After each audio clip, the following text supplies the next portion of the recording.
Boa noite a todos que estão nos acompanhando pela internet. Nós estamos iniciando agora a palavra. Você é muito bem-vindo. Espero que o Espírito Santo possa falar com você, onde quer que você esteja nessa noite. Amém? Vamos estar iniciando.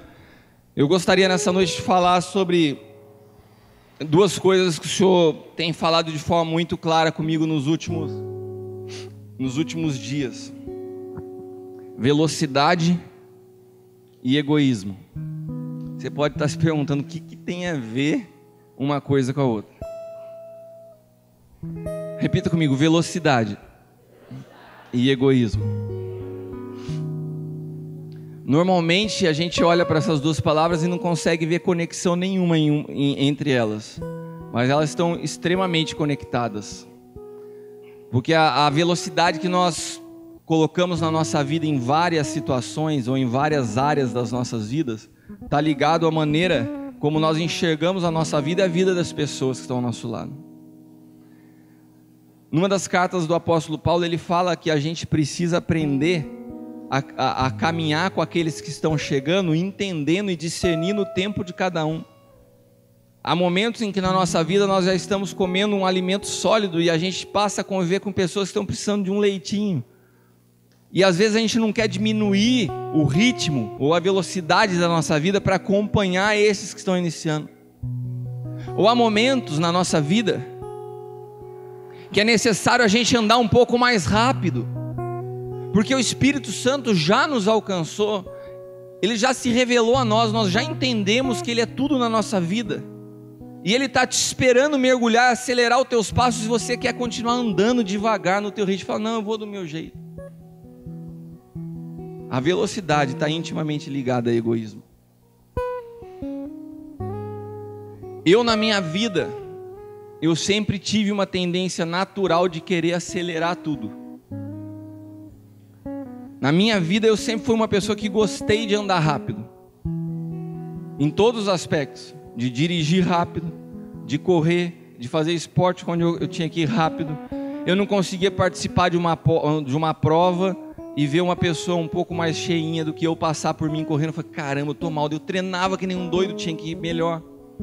Eu sempre fui muito competitivo, e isso gerou em mim essa necessidade de fazer tudo rápido. Eu almoço rápido, eu como rápido, eu não gosto de chegar atrasado. Isso é uma característica da minha personalidade. E esses dias a profeta Norma estava aqui. Quantos aqui tiveram domingo passado na palavra da profeta Norma? Quantos aqui foram ministrados individualmente por ela? Levante sua mão quem foi ministrado individualmente por ela. Quem foi ministrado por ela e ela foi extremamente precisa, mantenha sua mão levantada. Eu fiquei impactado, não pelo que ela falou com a minha vida, porque graças a Deus eu já tenho a oportunidade de conhecê-la há algum tempo e eu já sabia como ela era. Mas nós tivemos uma reunião de ministros, onde eu tive a oportunidade de ver, e eu conheço todos os meus amigos e meus irmãos que são ministros nessa casa, conheço bem todos eles, são meus amigos, pessoas que eu convivo, e eu tive a oportunidade de vê-la ministrando individualmente para cada um deles. E como eu conheço cada um deles, eu ficava impressionadíssimo, sentado no meu lugar. Eu falei assim: meu Deus, quem falou essas coisas para essa mulher? Mas exatamente em cima da realidade de cada um de nós ministros que estávamos lá, um nível de precisão, de sensibilidade à voz de Deus. E no meio desse contexto ela também orou por mim, e ela falou algo para mim enquanto ela profetizava, que Deus já havia falado no segundo dia em que eu estava operado na minha casa. Porque uma pessoa que tem como característica do seu temperamento ser mais agitada, ser rápido, fazer tudo correndo, vocês imaginam o que eu passei em ficar praticamente 4 dias paralisado, sem poder me mexer na cama. Vocês não imaginam como meu espírito ficava, Para quem não sabe, eu operei o ligamento no joelho, não foi nada mais grave, mas enfim, você acaba tendo que ficar de molho por alguns dias. Eu pensei que seria uma simples artroscopia, que eu sairia andando do hospital, e acabou tendo que ser um tempo maior de recuperação. E uma das coisas que ela que o Senhor falou comigo através da vida dela foi o seguinte: essa cirurgia foi um tempo preciso de Deus na sua vida. E você já experimentou com esses joelhos um ritmo, uma velocidade em que você não vai experimentar mais. Porque chegou um tempo na sua vida em que eu quero, ao invés que você corra, que você aprenda a pisotear. E eu entendi depois o que Deus estava falando comigo com relação a pisotear. É tempo de eu fincar a estaca. É tempo de eu estabelecer algumas coisas na minha vida. E no segundo dia que eu estava operado, antes dela falar isso, o Senhor já tinha me falado: eu parei você por algum tempo, para que você pudesse me ouvir com mais precisão. Eu quero diminuir o ritmo de algumas coisas na sua vida, para que você possa me ouvir. E às vezes só Deus fazendo isso para a gente parar, porque a gente vai tocando a nossa vida num ritmo, a gente vai conduzindo as coisas de um ritmo, que às vezes só Ele para falar assim: para um pouco. Existem coisas mais importantes do que a velocidade que você tem empregado no seu trabalho, nas suas conquistas, enfim. Mesmo que em todas elas eu esteja presente, é tempo de diminuir a velocidade em algumas coisas. E nós, isso é uma característica minha, mas nós vivemos em um tempo onde é natural acelerar tudo. Nós vivemos num tempo da história onde os carros alcançam velocidades que nunca alcançaram. Se nós falarmos de alguns anos atrás, quando começaram os primeiros carros lá, Henry Ford e tal, a gente estava falando de carroça. A velocidade maior que se obtinha era com cavalo. Agora nós temos carros aí que alcançam 300 km por hora. Nós temos trens que praticamente chegam à velocidade de um avião. A transposição de distância se transformou em algo simples. A gente fala hoje de ir para a China como quem vai para São Paulo. É natural, ninguém se assusta. Agora, imagina 100 anos atrás alguém fala assim: eu estou indo para a China. Você fala: caramba, quanto tempo para ir, quanto tempo para voltar? Você vai lá do outro lado do mundo. Sabe o que é isso? Nós estamos numa geração que está se habituando com a velocidade. Está se habituando a tudo rápido. Está se habituando com a comida do micro-ondas, que você chega, coloca lá em 2 palitos, sai e está pronto. Está se habituando a falar com a pessoa em qualquer lugar, onde quer que você esteja. Você está dentro do culto, cultuando a Deus e trocando mensagem com o namorado. Hoje isso é possível. É possível você receber uma palavra aqui agora, e você tem um amigo que mora nos Estados Unidos, e compartilhar ele ao vivo, online, simultaneamente, ao mesmo tempo que você recebe, você passa para o cara lá. Você consegue entender que nós estamos em tempo onde as coisas estão aceleradas? E não há problema nisso. Mas existe algo que nós precisamos aprender. É como administrar a velocidade na nossa vida. Repita comigo: eu preciso administrar a velocidade da minha vida. A velocidade de tudo. O problema é que essa velocidade está se transformando em parte da cultura. E tem crianças querendo viver como adultos, querendo acelerar os tempos. Tem adolescentes que querem viver como homens casados. A vida sexual está querendo ser acelerada também. Existem fases que não podem ser puladas na vida de uma pessoa, mas devido a essa cultura da velocidade, as pessoas têm tentado passar os carros na frente dos bois. Isso no casamento, isso no sexo, isso na vida com Deus, e isso na vida profissional. Eu vejo jovens às vezes com 22, 23 anos frustrados. E você conversa, principalmente no ambiente de trabalho, e fala: nossa, mas por que você está insatisfeito? Não, porque eu já tenho 23 anos e ainda não conquistei algo. Quê? O cara com 23 anos se sente frustrado porque não alcançou na vida profissional. Eu falei: meu amigo, você está começando a tua vida. Mas quem está impondo isso Existe uma cultura de acelerar os passos. As mulheres com 30 anos se sentem extremamente deixadas de lado. Ah, já passou o meu tempo, porque já tenho 30 anos e ainda não me casei. Quem te falou isso? De onde você tirou isso? Quem te falou que tem que casar com 20 anos? Aonde está isso na Bíblia? Não está na Bíblia. Então quem impôs isso sobre a tua vida? Por que você carrega esse fardo? Porque a sociedade impõe uma velocidade e você se sente encalhada porque completou 30 e poucos anos e não casou? Sob qual cultura você conduz a sua vida?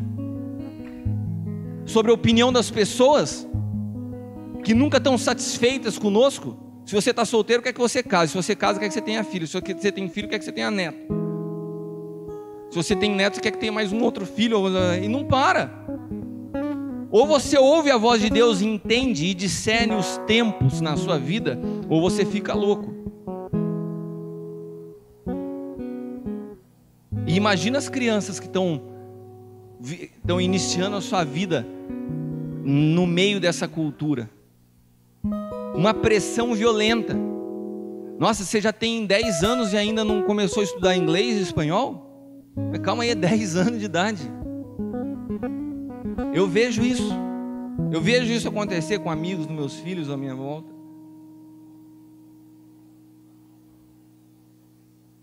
Os relacionamentos tem que se tomar muito cuidado, senão começa a se tornar algo doentio. Ainda mais para as pessoas que são ciumentas, né? É um monitoramento 24 horas por dia, porque é mensagem, é ligação. Você sabe, eu faço parte de uma geração não muito distante da maioria de vocês, mas que não se tinha celular, pô. Eu fiz faculdade e não tinha celular. Não tinha celular.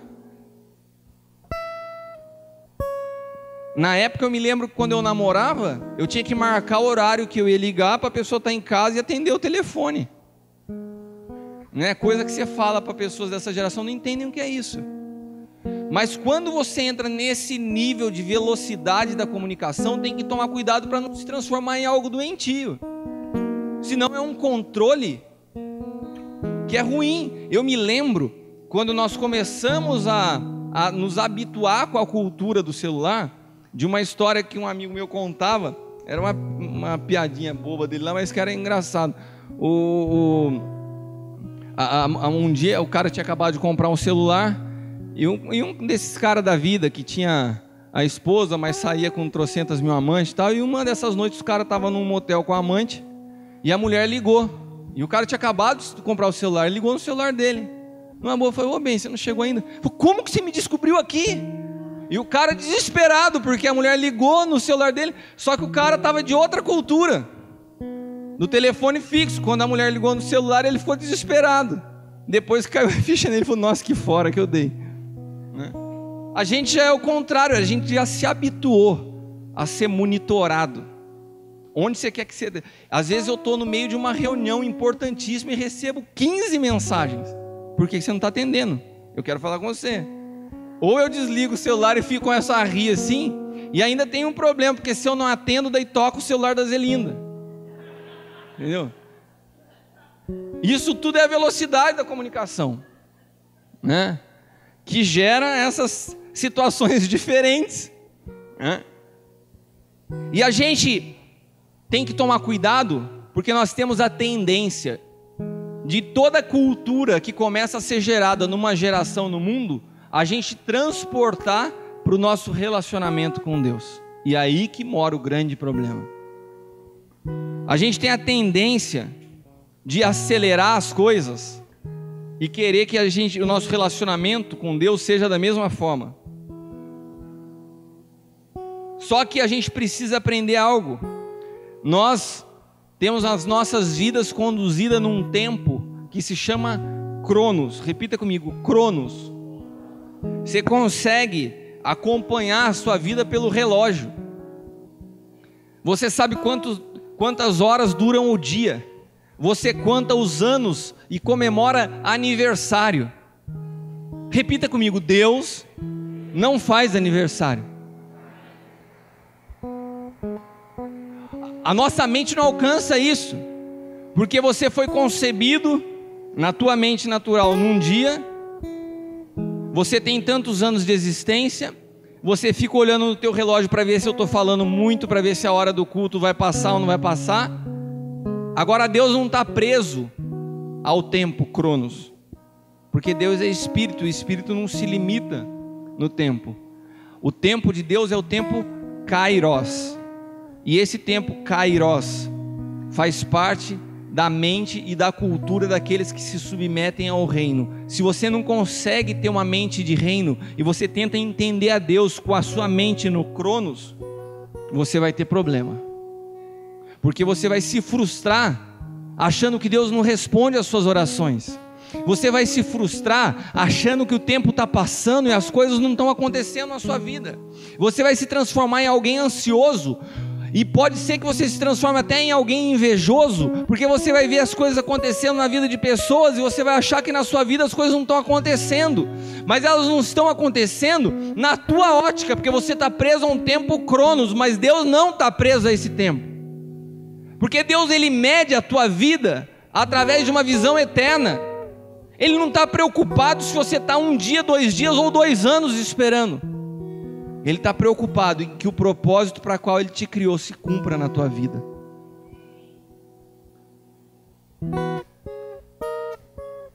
Não há como acelerar uma gestação. Você já viu alguém isso? Nossa, estou tão ansioso, eu vou orar para Deus para que ao invés de 9 meses meu filho nasça em 3.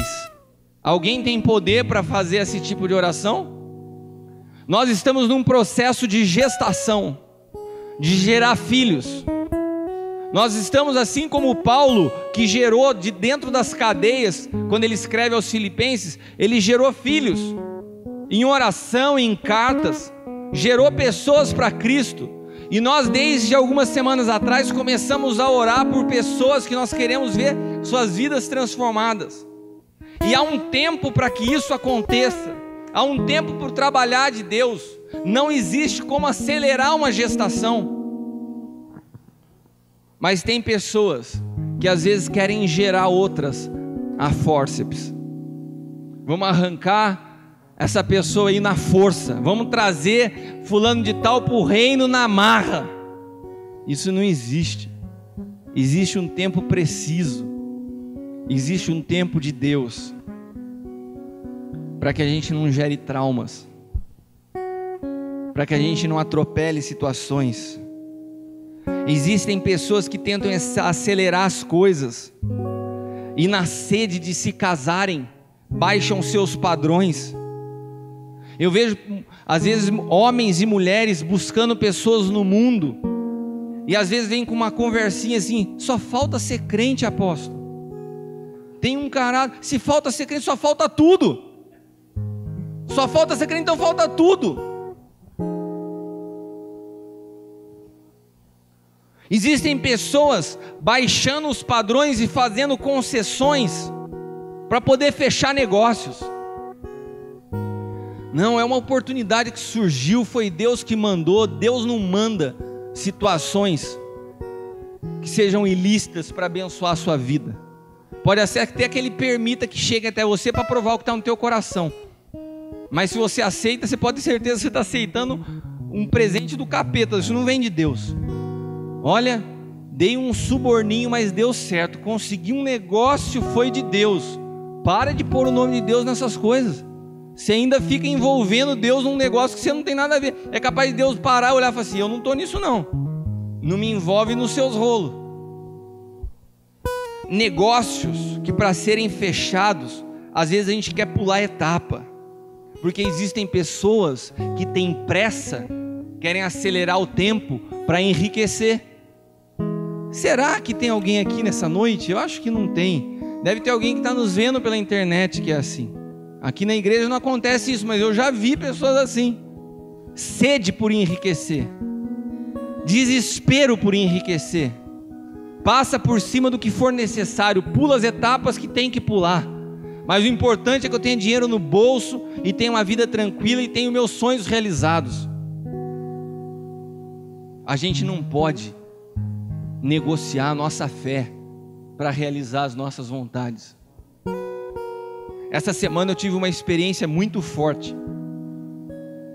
E daí eu posso falar para você: foi Deus que mandou o negócio para mim ou foi o capeta que mandou o negócio para mim?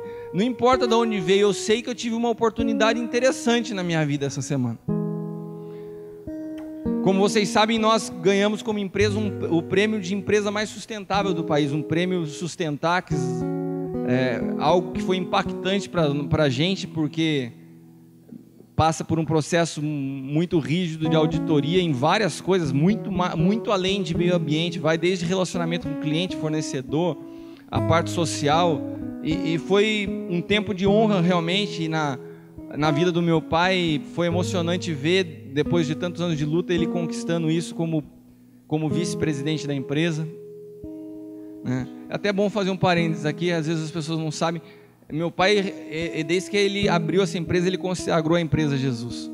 E todos os lugares que nós vamos, às vezes isso gera perguntas, porque o cartão de visita dele está escrito vice-presidente, né? Porque de fato o presidente dessa empresa é o Senhor. E às vezes as pessoas perguntam quem é o presidente, a gente tem que explicar, mas o cartão dele, a nossa empresa não tem presidente, ele é o vice-presidente, e a gente se submete à vontade dele. Então isso não nos ensoberbece, esse tipo de prêmio, porque a gente sabe que isso é responsabilidade do presidente, a gente só cumpriu bem o nosso trabalho, mas foi o presidente que nos levou a isso. Amém?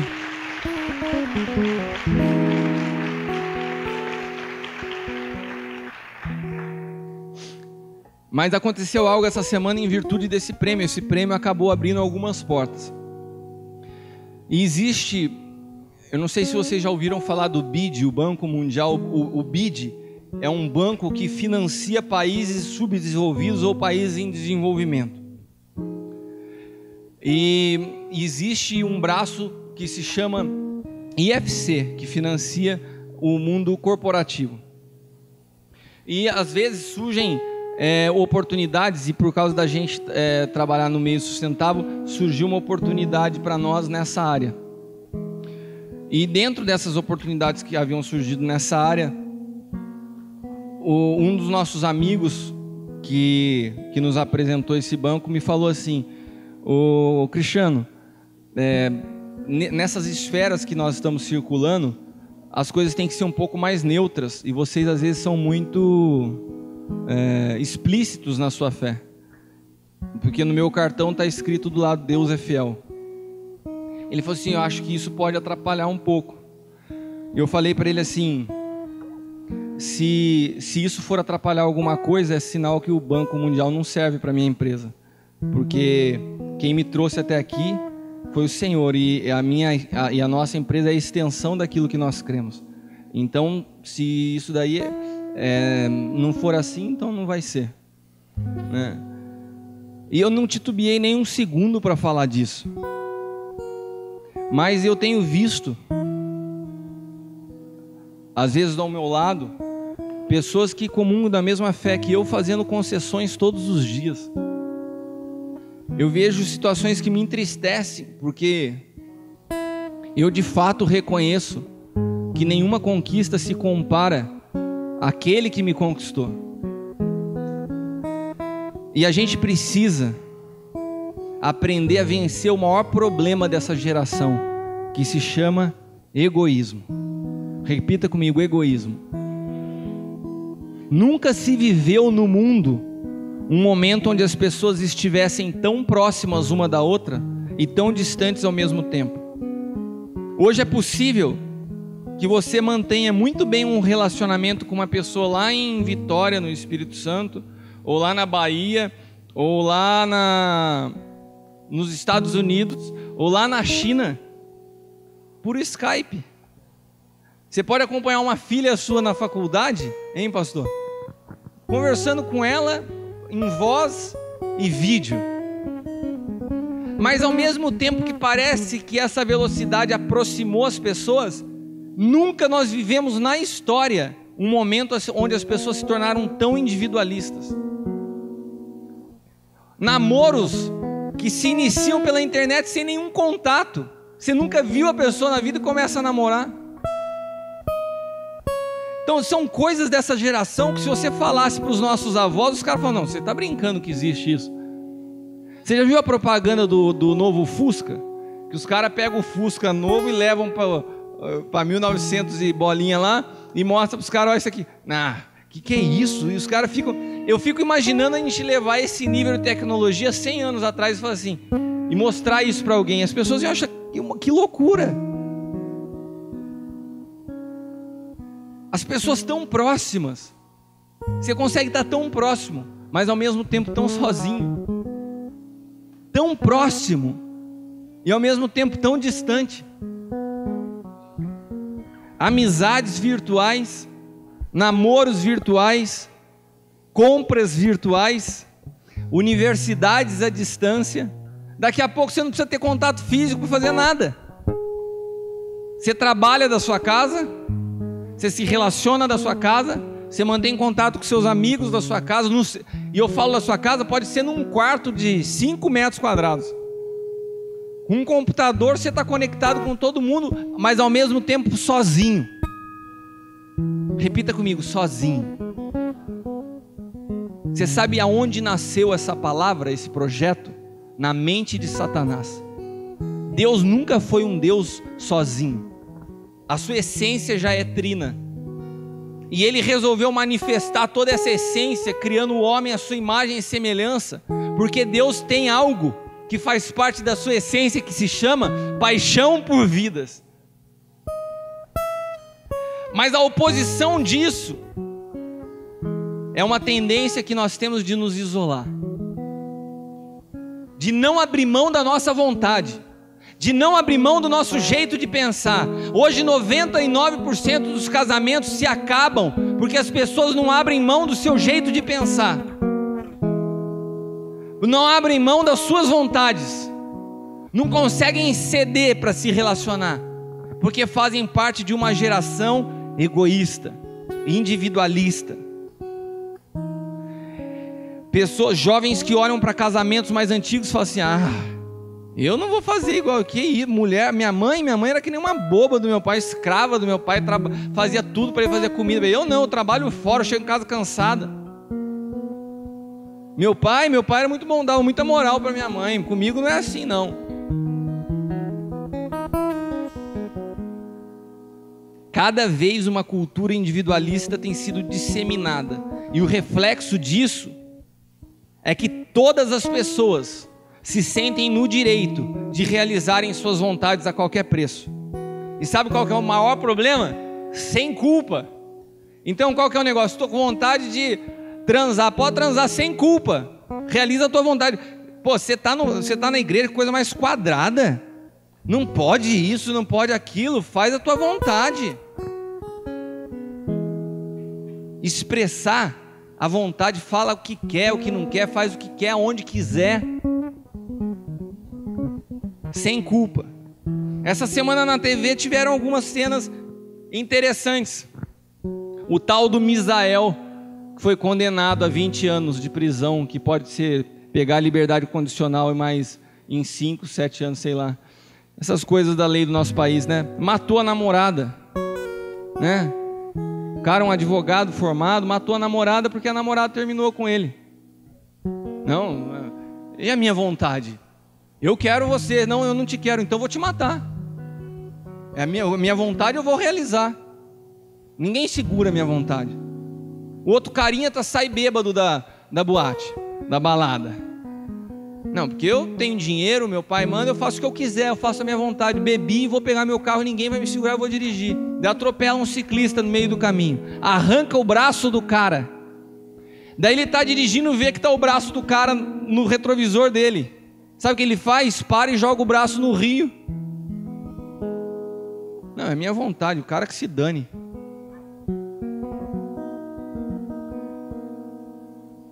Essa semana eu fui levar o Caio numa escolinha de futebol. Estava querendo começar a fazer futebol, treinar, brincar lá, né? Daí eu fui levar ele lá para ver, na escolinha do melhor time que tem aqui em Taubaté do São Paulo. Daí cheguei lá na escolinha, e daí a mulher falou para mim assim, ó, aquele lá é o campo da galerinha da idade dele. Eu falei, beleza, parei lá, fiquei vendo o jogo, né? Daí encostei lá do lado de um cara assim, de um pai também. Ô Renato, você tem filho, sabe como que é isso? Você já fica vibrando, né? Daí imaginando o cara jogando. Daí o cara do meu lado começou assim, olhando para a criançada: seu burro, seu idiota, você não joga nada. Parecia que o cara estava no estádio, bicho. Eu acho que eu no estádio ficaria constrangido. Parecia o Ricardo vendo o jogo do Palmeiras, porque com o time que o Palmeiras está é só isso que você ouve, né? O cara só xingava. Mas pensa numa molecadinha de 9, 10 anos.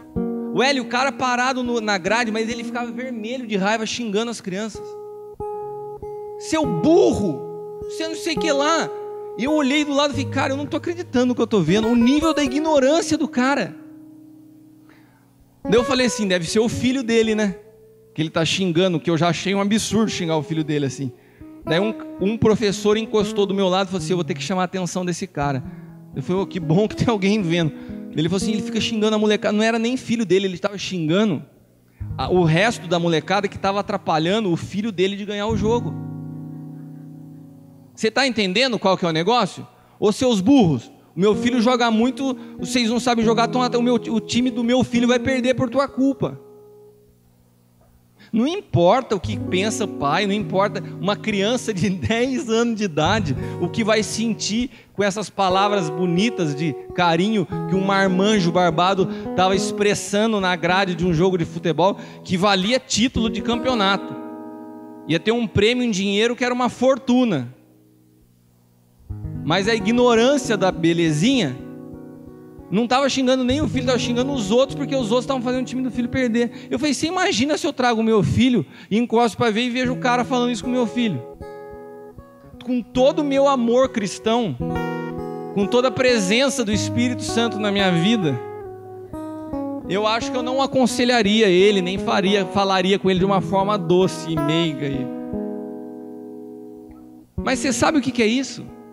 É o reflexo de uma sociedade egoísta. Não importa as crianças, importa que o meu filho ganhe o jogo. E você vê isso manifesto todos os dias. Sociedade onde você entra, o cara não está nem aí com você, ele quer roubar e ganhar dinheiro. E sabe qual que é o grande problema desse contexto que a gente está vendo? É que as pessoas transportam isso para dentro da igreja. A gente quer adaptar a Bíblia. Você já viu gente adaptando a Bíblia? Já viu isso, Alan? O cara fala assim: não, isso na Bíblia eu acho legal. Ah, isso eu vou colocar em prática. Ah, isso aqui não, isso aqui é meio fanatismo, é exagero. Repita comigo: a Bíblia é feita, escrita por Deus para ser vivida na plenitude. Amém? Nós não temos direito de escolher, pincelar alguns salmos da Bíblia e falar: ai, esse é bonitinho, o Senhor é meu pastor, nada me faltará. Tem gente que acha que a Bíblia se resume nisso. Não, lá tem raça de víboras, tem sepulcro caiado, vacas de Bazã, tem outras palavras bonitas que você pode deixar aberta também. Mas as pessoas querem pincelar alguns versículos. Você já viu caixinha da promessa? Alguém já tirou algum versículo de caixinha da promessa falando assim: vai se converter seu filho de Satanás? Não tem na caixinha da promessa, senão não vendia. A caixinha da promessa vende porque fala assim: ah, você é lindo, a florzinha de Jesus, ó, a sua tribulação vai passar, todo mundo está errado, você está certo. Isso tem na caixinha de promessa. A caixinha de promessa é a maneira que todo mundo acha que pode ler a Bíblia. Não, você lê a Bíblia? Não, eu leio a caixinha de promessa. Não, estou começando bem, apóstolo, eu já estou lendo a caixinha de promessa. Você sabe que quando eu pego pela cor, eu já sei até qual é a promessa do Senhor para o meu dia. E tem gente que acha que ler a Bíblia se resume a isso. As promessas de Deus eu quero obedecer a sua palavra, renunciar à minha vontade eu não quero. Eu quero que a Bíblia se encaixe no meu jeito de ser. Afinal de contas, eu tenho a minha vontade. Sabe o que se chama isso? Egoísmo. E você sabe que isso é uma afronta tão terrível a Deus, porque Ele, sendo Deus, se humilhou, tomou a forma de homem. e foi entregue numa cruz para produzir vida em você. E ao invés de você ter disposição de renunciar a algumas coisas na sua vida, por aquele que renunciou a tudo, a sua glória, a sua majestade, por amor à tua vida, nós não queremos abrir mão da nossa vontade. Isso não é reino e isso não é evangelho. Não existe adaptação da Bíblia. Tem pessoas que vêm na igreja e trazem, como eu estava falando, eu estou falando da cultura, da velocidade das coisas e dessa cultura egoísta para dentro da igreja, o que gera, né? Uma das coisas é isso, a tendência de querer adaptar a Bíblia. A outra coisa é achar que sempre faria melhor que o líder. É outra tendência, porque afinal de contas a gente é tão cheio de vontade, a gente é tão bom. Não, o cara é meu pastor, é meu líder, mas eu não gostei do que ele fez, então eu vou matar ele. É que nem o Misael. Fala, tá louco, apóstolo? Aonde que você viu alguém matar um pastor? Não mata, com palavra. Mata detonando, fofocando para outro que às vezes está sentado do teu lado no banco. É assim que as pessoas matam. Esse espírito do Misael que matou a namorada porque a namorada não queria mais ele, vem para dentro da igreja, esse espírito assassino. Você não precisa matar com uma faca, com um revólver, jogando um carro num rio. Você pode matar com uma palavra. Uma pessoa nova que chega na igreja, você encosta do lado e fala assim, ó, fica esperto, hein? Toma cuidado, hein? Não se aproxima daquele lá não, hein? Não é bem assim do jeito que fala. É esses tipos de comentário que eu acho que não acontece na igreja de quem está nos vendo na internet. Mas acontece em alguns lugares. Se você carrega esse espírito, eu queria te parabenizar. Você é o famoso zumbi cristão, morto-vivo. Né? Aqueles filmes do Michael Jackson antigo. Você está andando com pinta de quem está vivo, mas está morto faz tempo, meu amigo. Só está circulando dentro da igreja. Você não sabe o que é vida no espírito. Assassinos de pastor. O problema disso tudo é que esse espírito, ele se opõe radicalmente ao reino de Deus. Porque a premissa do reino é o arrependimento e a entrega total, que eu falei na hora da oferta. Quando nós falamos em paixão por vidas, estamos falando daquilo que é a essência do reino. Porque o reino de Deus se inicia em Cristo. Que a Bíblia fala em João 3,16 que amou o mundo de tal maneira que o Pai deu seu Filho unigênito, para que todo aquele que nele crê não pereça, mas tenha vida eterna. Esse amor de entrega, esse amor que manifesta essa paixão por nossas vidas, renunciou a si mesmo, foi até o final. Esse é o princípio do reino, e esse princípio tem que estar na nossa vida se queremos viver o reino. A disposição de viver por um propósito maior, além das nossas vontades. Não, você não vem numa igreja que faz as tuas vontades. Não é assim que se procura igreja. Sua vontade é o que interessa.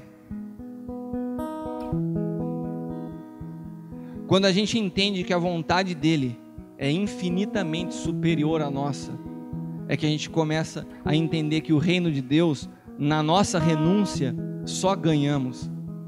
Quando a gente abre mão daquilo que a gente acha, isso é tão difícil, é que a gente vê o quanto a gente estava perdendo, porque a vontade dele, de fato, é boa, perfeita e agradável. Nós não temos a capacidade de olhar e analisar a nossa vontade e achar que ela vai ser melhor que a dele. Onde quer que você esteja hoje, onde quer que as aceleradas erradas na sua vida tenham te levado nos dias de hoje, eu não sei em que momento da tua vida você se encontra. Eu não sei se você acelerou demais e pulou etapas e queimou etapas da sua vida, ou se você tem adiado decisões que tem que ser tomadas, ou você está em câmera lenta enquanto Deus está falando, meu amado, até quanto vai andar a passo de tartaruga? Eu não sei onde você se encontra hoje na sua vida, mas existe em Deus um espírito que não se preocupa com a posição que nós estamos na nossa vida, para que Ele consiga nos levar ao nosso propósito. Esses dias eu estava explicando na célula um exemplo disso. Às vezes a gente consegue confiar num GPS e não consegue confiar em Deus. Se você sair daqui num dia de segunda-feira para uma reunião em São Paulo e você digitar no seu GPS o nome da rua, o número do lugar que você vai, esse GPS começa a conversar com você. E você tem a possibilidade de escolher a voz que você quer no GPS. Você fala assim, hoje eu estou cansado, minha mulher está falando muito na minha cabeça, vou pôr uma voz de homem. Daí você fala assim, a voz de homem vai lembrar o meu pastor. Daí você fala assim, vou pôr uma voz em espanhol, que parece aqueles pastores que vêm de fora. E daí você põe lá. Não quer pôr em espanhol? Pode pôr em inglês também. Daí você entra no seu carro e já começa, turn right. Daí você fala assim, eu não vou me perder, é melhor pôr em português. Daí você volta. E tudo isso no GPS. Você escolhe a voz, o tom de voz, e ele vai lá. Daí você fala assim, eu vou pela Ayrton Senna. Daí você escolhe até o trajeto, ou pela Ayrton Senna. E ele vai te levar direitinho no seu destino. Repete comigo, meu destino. Você pôs lá o teu destino no GPS, ele vai te levar no teu destino. Só que no meio do caminho você passa lá em Jacareí e você vê a plaquinha do frango assado a tantos metros. Você fala assim, putz, eu não comi nem um pão de queijo, nem café, estou com fome, vou parar no frango assado. Daí quando você vira e sai da estrada e entra no frango assado, a sensação que você tem é que a mulherzinha do GPS vai pular no seu pescoço. Não, você saiu da rota, você saiu da rota recalculando, e ela vai falando. Tem hora que você tem que desligar ela, porque senão você cansa. E ela vai falando, recalculando. E daí você para no frango assado, fala, cheguei. Caramba, não aguentava mais a mulher. Daí você pega e volta no carro. Você saiu da rota. Você está fora do caminho. Você parou a sua caminhada ao teu destino. Mas se você voltar no carro e com o seu coração já mais tranquilo, porque você comeu o pão de queijo, e ligar o teu GPS, o que vai falar? Novo cálculo da rota. E daí sabe o que o GPS faz? Do lugar aonde você parou, ele recalcula de novo o teu caminho até o teu destino final. E se você acredita que o teu GPS é capaz de fazer isso, você acha que o Espírito Santo, independente dos erros que tenham te tirado do teu caminho, não é capaz de recalcular a tua trajetória, onde você está hoje, te levar ao teu propósito? Você confia no GPS e não crê que Deus possa te conduzir ao teu destino? Nessa noite o Espírito Santo não se importa com o local que você chegou na sua vida, com as frustrações que você teve, com as decepções que você teve, com quantos anos você está. Basta que você permita que Ele assuma o controle dos teus passos. E que você entenda que assim como um GPS, se você parar e sair fora do que Ele está te falando, você vai simplesmente perder tempo na sua vida. Mas como as suas misericórdias são infinitas, por quantas vezes você parar, por quantas vezes você sair, Ele estará disposto sempre a falar para você, tem um novo cálculo da rota à tua disposição. Amém? Aplauda o Senhor.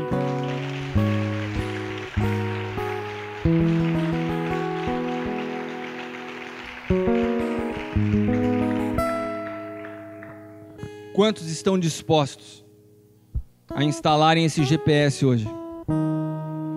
Quantos estão dispostos a de fato falar, Espírito Santo, conduz minha vida? Quantos estão dispostos a ouvirem com precisão a voz de Deus falar assim, na tua vida é necessário acelerar, senão você não chega na hora que você estava previsto? Ou para outros, na tua vida é necessário diminuir o ritmo, senão você pode chegar com algumas perdas no final. É como um enduro de regularidade. E uma coisa que é interessante nessa caminhada com o Espírito Santo é que a velocidade de cada um é individual. Ele calcula a tua rota, porque a tua rota é única e a tua velocidade é única. E sabe por que as pessoas se frustram? Porque elas querem ir na velocidade das pessoas que elas admiram. Ai, como eu queria andar na velocidade do pastor Ezequiel. Ai, como eu gostaria de ir na direção que o apóstolo Hélio vai. Por que que as coisas na vida do Alan acontecem dessa forma e na minha vida não? Porque a tua rota é outra, meu amado. Porque a velocidade de Deus para a tua vida é outra. Tome cuidado, para que nessa noite, além do egoísmo, Deus possa arrancar da sua vida qualquer resquício de inveja, de você ficar sempre se comparando com outros. O mineiro, esses dias, trouxe uma palavra na oferta que foi tremenda. A palavra de oferta do mineiro foi tão forte que impactou até a vida do meu filho. O Caio chegou em casa impressionado com a palavra do mineiro. O mineiro falou uma coisa que é verdade: Deus faz tantas coisas na nossa vida. A maioria de nós, se olharmos para as nossas vidas hoje, e da onde Deus nos tirou, a gente já tem tantos motivos para ter um coração grato, mas o problema é que a gente não tem facilidade de olhar para trás e ver o que Deus já fez. A gente sempre olha para frente e vê o que Deus ainda não fez, que a gente gostaria que Ele fizesse. E ao invés de ter um coração grato, a gente tem um coração sempre insatisfeito. Deus já fez mesmo, mas eu queria tanto isso. Já aconteceu um montão de coisa, mas ainda não aconteceu isso. E daí a gente vai sempre nessa, um espírito murmurador, que fez com que uma rota de GPS de 4 dias se transformasse em 40 anos. Repita comigo: é Deus que determina a velocidade dos nossos passos. E a nossa murmuração retarda esse projeto. Isso é bíblico, meu amado. E ainda tem outras pessoas que são o seguinte: quando elas percebem que a sua vida não alcança a velocidade que elas gostariam, porque elas começam a se comparar. E aí que está um grande problema, porque a nossa vida não é para se comparar. A nossa vida é única. Se fosse para se comparar, Deus fazia todo mundo com a mesma cara, com o mesmo nariz, com o mesmo olho, com o mesmo jeito. Mas nós somos únicos. Esses dias eu estava olhando na internet alguns pilotos de Fórmula 1 que marcaram a história, porque teve a propaganda do Piquet, do Mansell, lá do carro do Fusion novo. Quem não viu, assista lá, muito legal. Quem gosta de propaganda, um case uma propaganda que foi só de viral na rede de vídeo no YouTube, não foi para televisão, mas fantástica. A última corrida do Mansell com o Piquet. Quem é dessa época tem que assistir, que foi muito legal. Mas tinha um piloto dessa época também que chamava Satoru Nakajima. Quantos já ouviram falar do Satoru Nakajima? O Demetrios é dessa época, o Gustavo também, Maurílio lembrou. O tal do Satoru Nakajima nunca ganhou uma corrida. Mas o Satoru Nakajima tinha uma característica interessantíssima. Os caras que estavam em primeiro passavam por ele com muita frequência, então eram muito conhecedores de Satoru Nakajima. Ele era o retardatário mais conhecido da Fórmula 1. E os caras tinham desespero de passar por ele, porque ele tinha a manha de bater em todos os caras que estavam em primeiro. O Satoru Nakajima não só tinha a manha de ser o último, mas ele conseguia atrapalhar quem estava em primeiro. E esse espírito de Satoru Nakajima às vezes frequenta a igreja, apóstolo. O cara acha que não está indo com uma boa velocidade, ele fala assim: já que eu não estou indo, vou atrapalhar alguém. Repita comigo: eu repreendo todo Satoru Nakajima da minha vida. Amém? Tem algum Satoru Nakajima aí? Levanta a mão. Se tiver alguém dormindo, ainda levanta, né? O cara não acha que não pode avançar.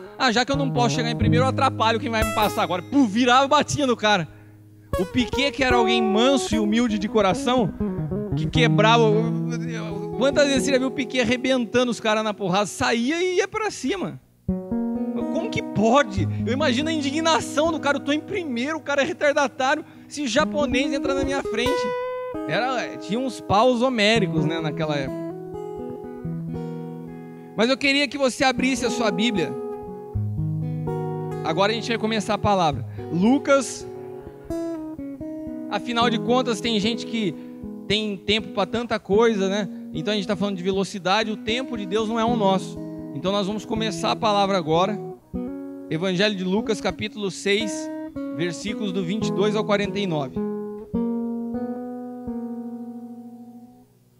Tem gente que fala para mim, nosso culto foi tão bom, acabou 9 horas da semana passada, hoje vai acabar umas 11.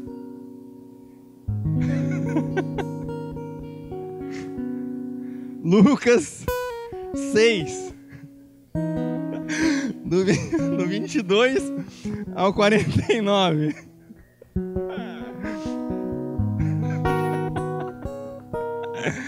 Ai, ai, Deus é bom, em todo tempo é bom.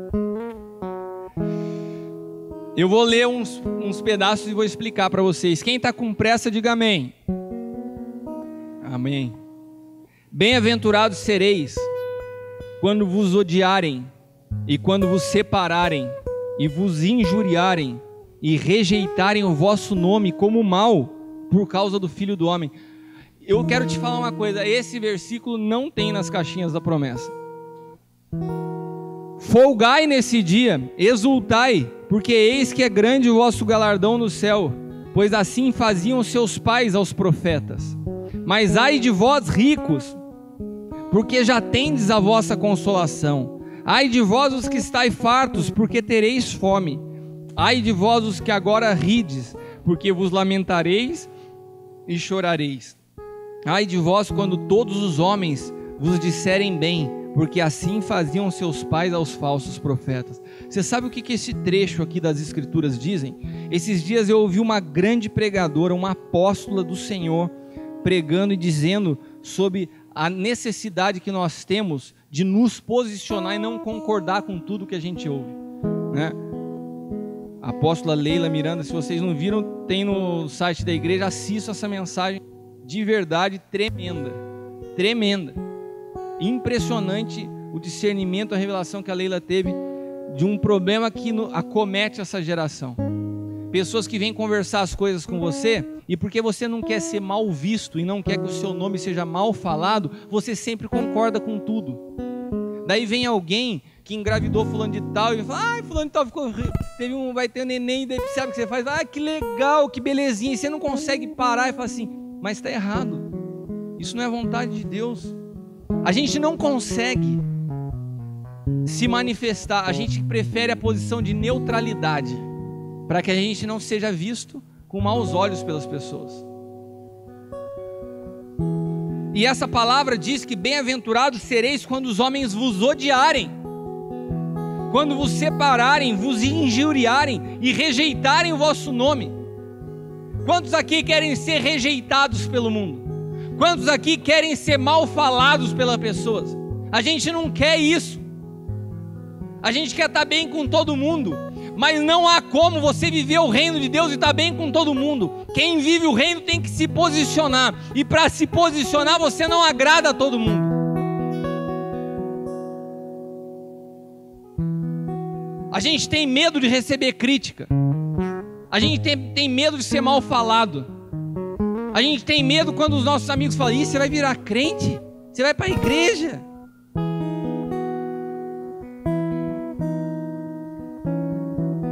Mas eu vou deixar vocês ouvirem essa palavra depois pela internet e serem ministrados mais pela apóstola Leila. Mas a vós, vamos seguir aí. Mas a vós que isto ouvis digo, amai os vossos inimigos, fazei bem os que vos odeiam, bendizei os que vos maldizem. Cara, isso é difícil, hein? Orai pelos que vos caluniam. Ao que te ferir numa face, oferece-lhe também a outra. E ao que te houver tirado a capa, nem a túnica recuse. Dá ao que te pedir, e ao que tomar o que é teu, não torne a pedir. Como vós quereis que os homens vos façam da mesma maneira, lhe fazei vós também. Se amardes aos que vos amam, que recompensa tereis? Os pecadores também amam aos que os amam. Se fizerdes bem aos que fazem bem, que recompensa tereis? Também os pecadores fazem o mesmo. Se emprestardes àqueles de quem esperam tornar a receber, que recompensa tereis? Também os pecadores emprestam aos pecadores, para tornar a receber outro tanto. Mas vocês amem os vossos inimigos, e façam o bem, emprestem sem nada esperar, e será grande o vosso galardão, e sereis filhos do Altíssimo, porque Ele é benigno até para com os ingratos e maus. Sede, pois, misericordiosos, como também vosso Pai é misericordioso. Aqui eu só queria fazer um parênteses. Você está disposto a morrer para você? Você está disposto a morrer para a sua vontade? Porque esse versículo ele fala literalmente da morte do eu. Se a gente quer viver paixão por vidas, você tem que aprender a morrer para si mesmo. Toda justiça própria não vem de Deus. Todo sentimento de vingança não vem de Deus. Tudo que você acha que é injusto com você não é de Deus. O reino de Deus é feito de pessoas que abrem mão das suas vidas, da sua imagem, que estão dispostas a sofrer dano pelos outros, que estão dispostos a dar àqueles de quem não podem receber nada em troca. Não julgueis e não sereis julgados, não condeneis e não sereis condenados, soltai e soltar-vos-ão, dai e ser-vos-á dado, boa medida, recalcada, sacudida e transbordante. Vos deitarão no vosso regaço, porque com a mesma medida com que medirdes, também vos medirão de novo. E dizia-lhes uma parábola: pode porventura o cego guiar o cego? Não cairão ambos na cova?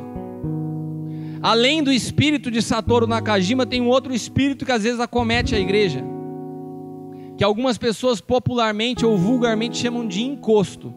Alguém aqui já foi a algum lugar levar passe para tirar encosto? Alguém já foi tirar encosto?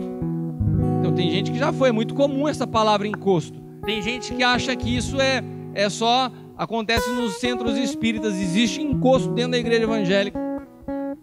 Daí você deve estar todo mundo olhando com uma cara. Eu já expliquei mais ou menos como é que acontece isso. Você chega na igreja, você senta, fulano de tal encosta do seu lado e começa. Não, porque o pastor, porque fulano de tal, não é bem assim, não gosto de gente. Isso daí é encosto. É encosto, faz um mal, faz pior para a tua vida do que um espírito maligno. Né? Porque o demônio já está vencido na cruz. Mas o fulano vem com cara de crente, com roupa de crente dentro da igreja e encosta. E daí pega o cara que já está fraco na fé e consegue esfriar com essas palavras. Eu quero repreender todo encosto nessa noite desse lugar. Toda pessoa que tem esse prazer de encostar do lado para falar mal. E você que deseja viver o tempo de Deus e a velocidade de Deus na sua vida, fique atento. Fique atento. Por que será que esse encosto nunca encosta em mim? Porque eu sou apóstolo? Porque a minha unção é maior que a tua? Isso não existe no reino. O encosto encosta em quem está disposto a ouvir. Só existe fofoqueiro quando existe alguém disposto a ouvir fofoca. Quantos estão dispostos a renunciar na sua vida a qualquer encosto nessa noite? Levanta sua mão. Então eu vou orar por você. Levanta sua mão. Repita comigo: eu renuncio a todo encosto, a toda pessoa que se aproxima de mim para criticar, para falar mal da igreja, para falar mal dos líderes, ou falar mal dos meus irmãos. Eu, a partir de hoje, não quero mais isso na minha vida, e não permitirei, e não darei sequência a esse tipo de conversa. Agora olha para quem está do lado. Viu? Viu? Se quem estava do seu lado era encosto, já ficou esperto. Você vai olhar para você e falar: nesse aí não dá mais para encostar. Você já deu o recado. Vamos seguir aqui. Continua comigo. Tudo que eu estou lendo para você aqui é Bíblia, meu amado. Não fui eu que escrevi isso, não. E não se incomode com a palavra, não. O culto não acabou. O discípulo não é superior a seu mestre, mas todo o que for perfeito será como seu mestre. E por que atentas tu ao argueiro que está no olho do teu irmão e não reparas na trave que está no teu próprio olho? Ou como pode dizer a teu irmão: deixa-me tirar o argueiro que está no teu olho, não atentando você para a trave que está no teu olho? Hipócrita, tira primeiro a trave do teu olho, então verás bem para tirar o argueiro que está no olho do teu irmão. Porque não há boa árvore que dê mau fruto, nem má árvore que dê bom fruto. Porque cada árvore se conhece pelo seu próprio fruto. Não se colhem figos de espinheiros, nem vindimam uvas dos abrolhos. O homem bom do bom tesouro do teu coração tira o bem, e o homem mau do mau tesouro do seu coração tira o mal, porque da abundância do coração fala a boca. Eu quero que você repita comigo: pela conversa se conhece as pessoas. Vê a roda de que você participa, vê o que é conversado nessas rodas, e a partir de hoje você vai discernir se você deve continuar caminhando com essas pessoas que você caminha. E eu não estou falando do mundo não, hein? Porque pode ser que você só caminhe com um crente, mas tem muito crente que só fala bobeira. Você tem que discernir o que você ouve, com quem você anda.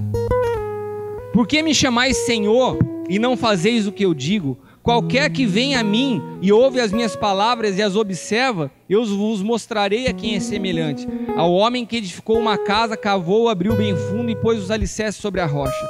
Vindo a enchente, bateu com ímpeto a corrente naquela casa e não a pôde abalar, porque estava fundada sobre a rocha. Mas o que ouve e não pratica é semelhante ao homem que edificou uma casa sobre a terra sem alicerces, na qual bateu com ímpeto a corrente, logo caiu, e foi grande a ruína daquela casa.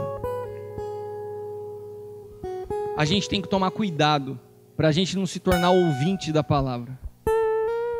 A gente tem que tomar cuidado, porque você ouvir a palavra e não colocar em prática é sinal de ruína. A Bíblia descreve isso, o Senhor nos alerta disso. Eu queria te convidar nessa noite a iniciar esse processo de mudança nas nossas vidas. Que tal a gente observar os momentos em que a gente só pensa em nós? Quando a gente faz esse tipo de comentário, esse tipo de fofoca, é porque a gente está com o coração ferido e a gente quer contaminar mais alguém. Isso é egoísmo. Vamos começar nessa noite. Eu peço sempre a Deus para que minhas palavras se transformem em algo prático. Não adianta você sair daqui e ouvir algo que bonitinho e não mudou nada na tua vida. Então vamos colocar isso em prática agora, hoje. Começa a olhar para a tua vida nos momentos em que você só pensa em você, onde esses momentos onde esse espírito egoísta tem tomado espaço na sua vida, essa cultura de pular etapas, de fazer as coisas do teu jeito tem penetrado em você.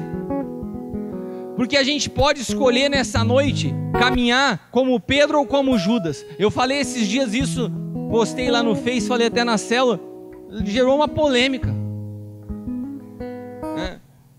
Tem pessoas que fazem verdadeiros estragos com seus comentários. E daí passa um tempo, porque estão na igreja, ouvem uma palavra e falam assim, eu acho que eu não devia ter falado aquilo, eu errei. Mas ficam quietas, não voltam para reparar o estrago que fizeram. Isso se chama remorso. E você sabe o que isso gera na sua vida? Gera morte. Foi o que aconteceu na vida de Judas. Fez um verdadeiro estrago, mas não teve coragem de voltar e se arrepender. Pedro fez o mesmo erro com a mesma gravidade que Judas, mas ficou desesperado para reparar o seu erro. Voltou correndo para poder se encontrar com Cristo. A gente vê na vida de Zaqueu, quando Jesus fala, hoje entrou salvação nessa casa. Sabe por que Jesus falou isso? Porque aquele rapaz teve a capacidade de falar, se eu defraudei alguém, eu vou restituir 4 vezes mais. Só existe arrependimento quando há desespero para reparar o que fez. Se você fala mal e depois você se sente mal de ter falado mal, mas não volta para pedir perdão, você está vivendo na base de remorso. Isso não produz arrependimento, isso não gera vida. Fofoquinha, esfriamento espiritual, leva a pessoa para sua casa, conversa, detona, depois não repara os erros que fez. Toma cuidado, meu amado. Tem pessoas que pensam que estão vivas e estão mortas. Tá brincando de morto-vivo. Você já brincou de morto-vivo? Fala, morto, meu cara abaixa. Vivo, levanta. Tem gente que quando você fala vivo, esqueceu de levantar. Já está morto faz tempo. Já está cheirando mal. E está frequentando a igreja. Quantos estão dispostos nessa noite a ajustar a velocidade da sua vida? Quantos estão dispostos nessa noite a ajustar o ritmo da sua caminhada? Quantos estão dispostos a acelerar o seu passo ao passo do Senhor com a tua vida? Se Deus está te falando para acelerar, acelera, meu amado. Vai ficar recuando, vai ficar devagar até quando? Se Deus está te falando, para com a tua vida, para com o ativismo religioso e me escuta, para. Vai continuar fingindo que não está ouvindo a Deus e tocando a vida de qualquer jeito até quando? Muitos nessa noite vão ter que desacelerar. Muitos outros vão ter que correr. O importante é que você entenda que o seu referencial não é a pessoa ao seu lado, mas o Espírito Santo, que tem uma trajetória única para a sua vida. A velocidade de cada um está ligada aos caminhos que cada um vão ter que percorrer no reino. Nessa noite, se você necessita reparar situações e ajustar a velocidade, como patrão ou como funcionário, como esposa ou como marido, como filho ou como pai, como ovelha ou como líder, ajuste a sua velocidade nessa noite.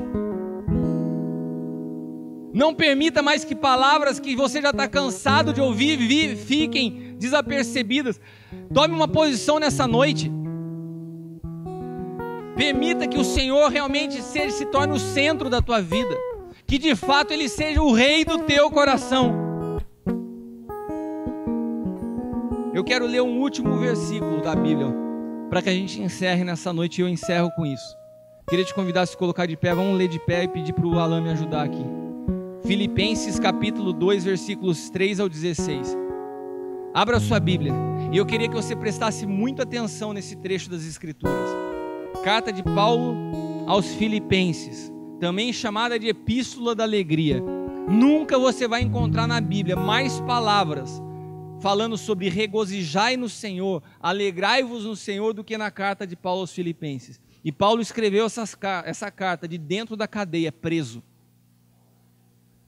Você consegue entender isso? O que é você ser livre, mesmo tendo preso pelas circunstâncias? Quantos estão presos em circunstâncias da sua vida? Nenhuma circunstância pode prender um cidadão do reino. Preste atenção nisso.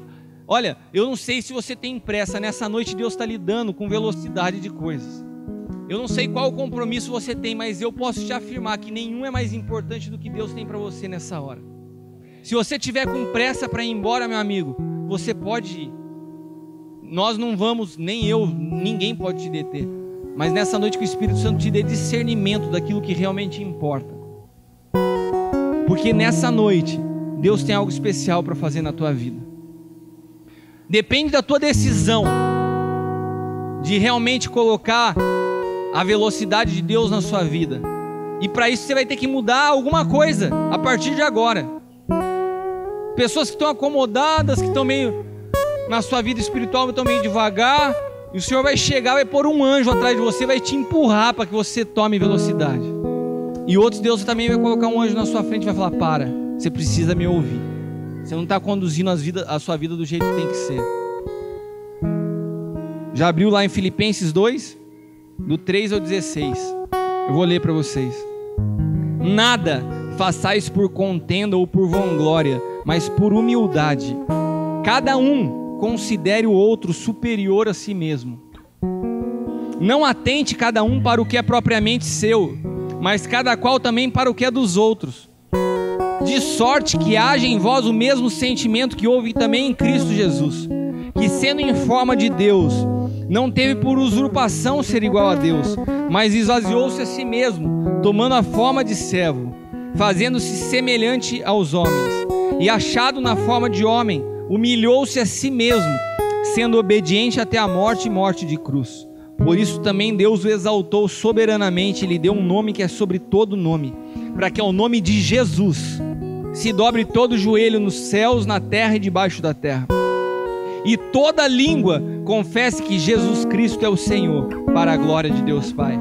De sorte que, meus amados, assim como sempre obedecestes, não só na minha presença, mas muito mais agora na minha ausência, assim também operai a vossa salvação com temor e tremor, porque Deus é o que opera em vós tanto querer como efetuar, segundo a sua boa vontade.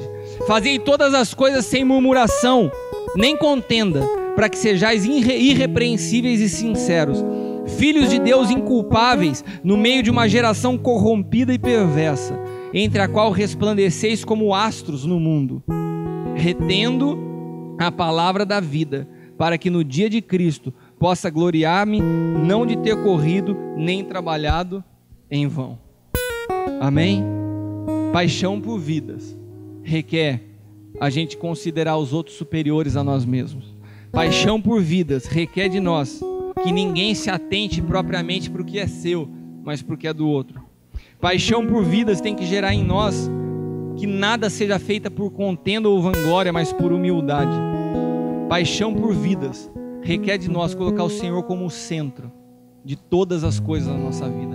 Nada pode ocupar o lugar dele na nossa vida. A Bíblia é muito clara. Ele é o que opera o querer e o realizar. E nessa noite, o que Ele quer operar em nossas vidas é ajustar os nossos passos, é ajustar a nossa velocidade, é ajustar o nosso ritmo. E para isso tem que haver de nós uma disposição de romper com o egoísmo. Meu amado, repita comigo: não é mais do meu jeito, não é mais de acordo com a minha vontade. Se você de fato quer isso para a tua vida e reconhece que precisa ser ajustada essa velocidade na tua vida, dos teus passos, que nessa noite é necessário arrependimento e reparar situações, romper com o egoísmo. Se você reconhece isso, sai do teu lugar e vem aqui à frente. O Senhor quer marcar esse dia na tua vida.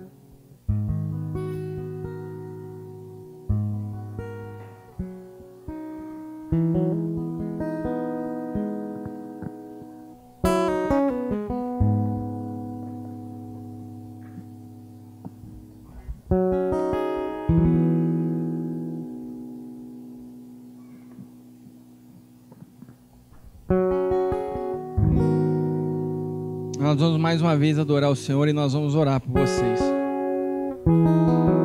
Mas eu não vou pedir para cada um dos ministros orar por vocês. Eu quero respeitar também com relação ao horário que avançou.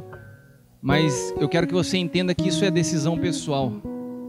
Você pode passar 10 anos na igreja, você pode passar 20 anos na igreja e não adquirir a velocidade e o ritmo que Deus quer para a tua vida. Deus pode estar falando com você há anos e você não muda. Nessa noite eu sei que tem muita pessoa que está aqui na frente que Deus, se você permitir, Deus vai acelerar os tempos na sua vida. Eu sei que nessa noite, e quando eu sentei na igreja e já estava começando o ensaio do louvor, eu sentei aqui, o Senhor falou assim: no apelo, eu estou colocando diante de você ministros nessa noite. Existem pessoas que estão chegando nessa noite à frente para receber uma oração, e Deus está me mostrando você como ministro. Eu estou vendo nessa noite, nesse lugar, apóstolos, pastores, profetas. E isso só vai se cumprir na sua vida se você permitir que a velocidade de Deus seja empregada na tua vida e não no teu jeito. Se você renunciar de fato coisas que você carrega dentro de você, mas que não agradam a Deus. É tempo de mudar a velocidade dos teus passos. Tem outros que acham que estão muito à frente. Tem outros que acham que estão muito à frente, que já conhecem muito, e Deus falando: para, recua, me permita te ensinar, me permita cuidar de você. Eu queria que você começasse nessa hora a examinar o teu coração. Eu estou te falando com muita convicção, Deus vai levantar pessoas a partir dessa noite como ministros nessa casa. E a velocidade disso é a permissão que você vai dar para que o Espírito Santo conduza isso na tua vida. Eu sei que tem pessoas nos assistindo também pela internet, e que de alguma forma essa palavra chegou até você, ministrou o teu coração, e eu quero orar primeiramente com você. Se é necessário romper com o egoísmo, se é necessário recuar na sua vida e reparar erros do passado, se é necessário nessa noite ouvir a voz de Deus e colocar em prática, feche os teus olhos na sua casa, onde você está.